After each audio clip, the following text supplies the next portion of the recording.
In today's video, I'm going to teach you how to use webhooks in Zoho Flow. If you've ever wanted one app to instantly notify another when something happens, webhooks are the simplest way to do it. Think of a webhook as a special URL that listens for incoming data. When an event occurs in an external app, it sends a message to that URL, and Zoho Flow picks it up to start your automation. Start by logging into Zoho Flow and selecting Create Flow.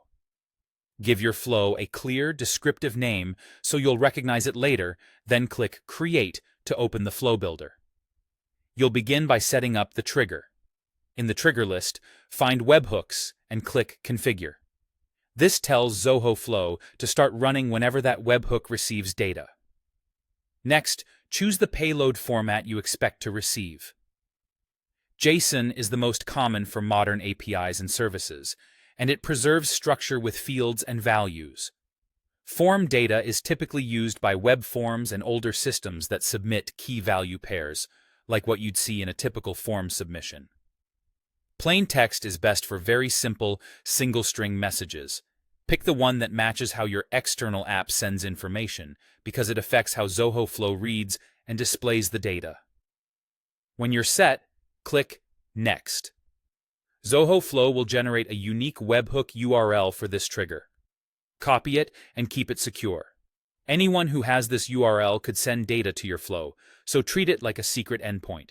Leave this tab open so you can come back quickly. Now switch to the external app you want to send data from. Locate its webhook or callback settings and paste in the URL you copied from Zoho Flow. Many tools let you choose which events should fire the webhook, such as a new form submission, a payment, or an updated record, so select the event that makes sense for your process. Save those settings so the app knows where to send the request.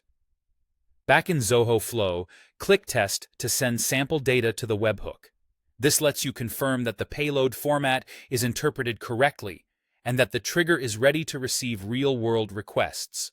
Review the sample to ensure the fields look as you expect. When everything looks good, click Done.